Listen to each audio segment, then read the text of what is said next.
IPAS kelas 4 SD, Tumbuhan Sumber Kehidupan.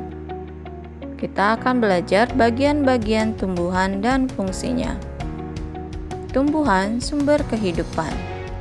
Keberadaan tumbuhan sangat penting bagi manusia dan lingkungan. Tumbuhan memberikan banyak sekali manfaat untuk kehidupan. Tumbuhan dapat menghasilkan oksigen, juga menghasilkan daun, buah, biji, dan umbi sebagai sumber makanan. Selain itu, tumbuhan juga berperan penting dalam pencegahan bencana alam. Kali ini, tujuan pembelajarannya adalah siswa diharapkan dapat mengidentifikasi bagian tubuh tumbuhan beserta fungsinya. Menulis laporan tentang bagian tubuh tumbuhan. Menjelaskan proses fotosintesis pada tumbuhan. Siswa diharapkan juga mempresentasikan tentang pentingnya proses fotosintesis pada tumbuhan.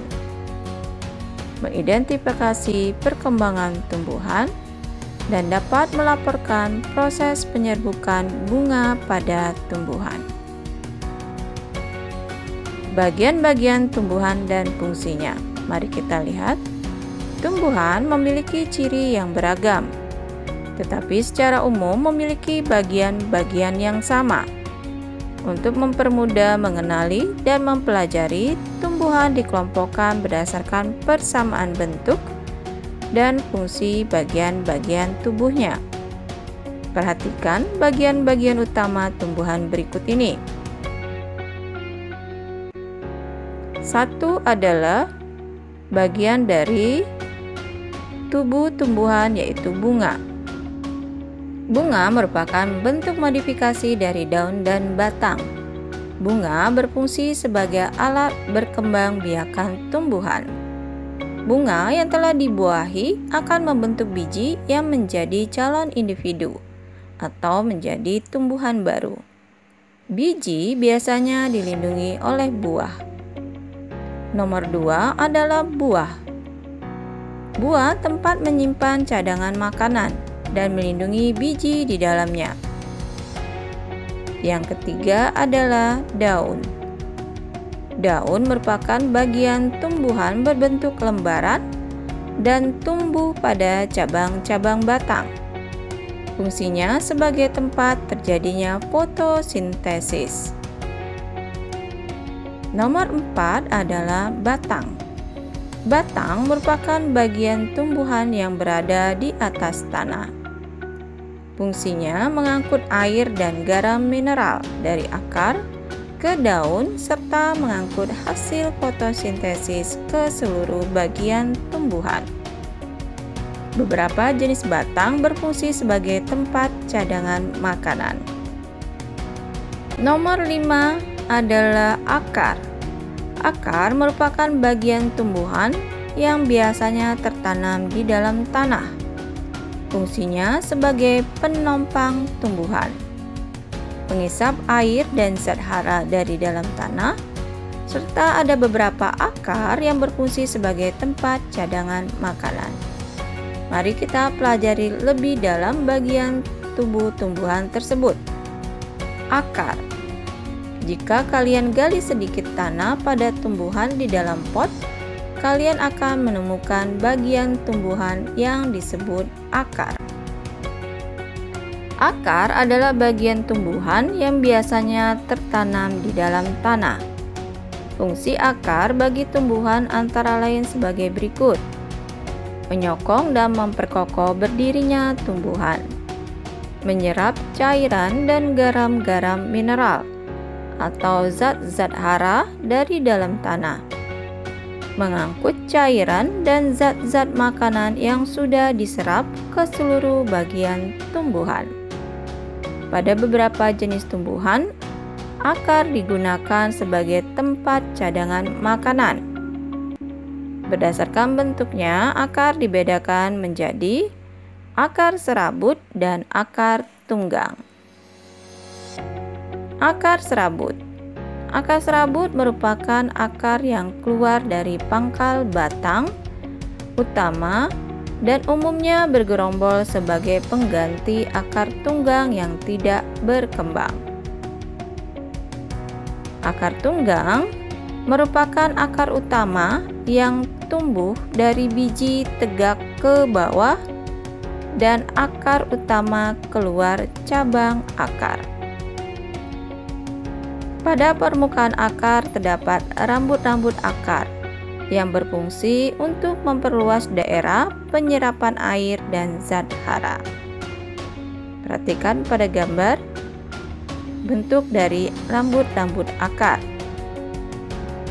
Tumbuhan singkong memanfaatkan bagian akarnya sebagai tempat penyimpangan cadangan makanan. Jadi akar yang berfungsi sebagai penyimpanan cadangan makanan, contohnya pada tumbuhan singkong.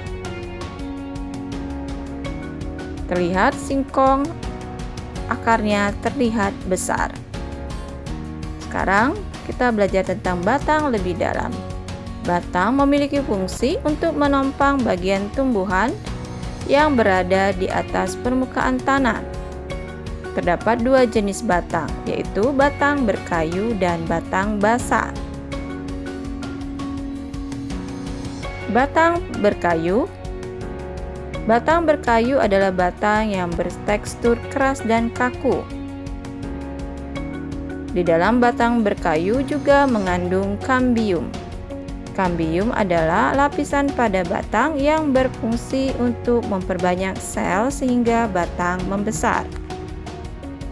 Di dalam batang juga terdapat jaringan pengangkut berupa xilem, mengangkut air, mineral, dan zat hara dari akar menuju bagian tumbuhan tertentu untuk proses fotosintesis. Sedangkan floem yang terdapat di dalam batang merupakan jaringan yang mengangkut hasil fotosintesis ke seluruh bagian tumbuhan.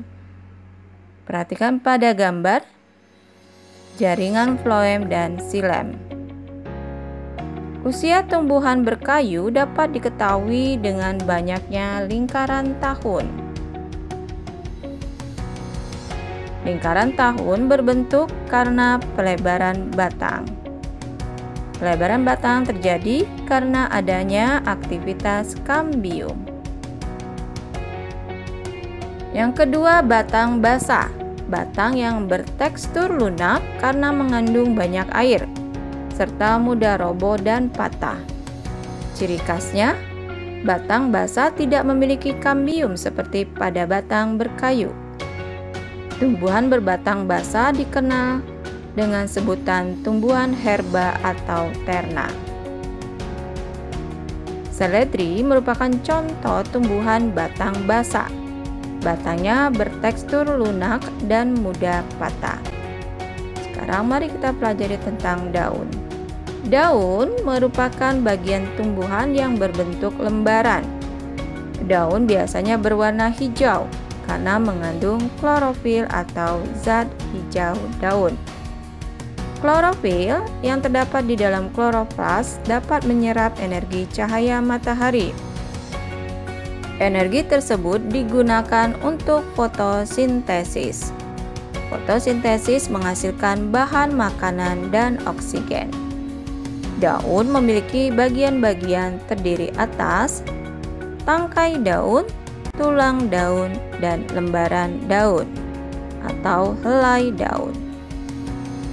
Berdasarkan tulang daunnya, bentuk daun dibedakan menjadi tulang daun menyirip, tulang daun melengkung, tulang daun sejajar, dan tulang daun menjari. Berdasarkan jumlah helainya, daun dibedakan menjadi daun tunggal dan daun majemuk. Daun kelapa termasuk daun majemuk karena mempunyai beberapa helai daun pada setiap tangkai daunnya. Daun mangga termasuk daun tunggal karena pada satu tangkai terdapat satu helai daun. Ada daun yang berbentuk duri, yaitu daun pada kaktus. Daun pada tumbuhan kaktus bermodifikasi seperti duri untuk mengurangi penguapan atau kehilangan air.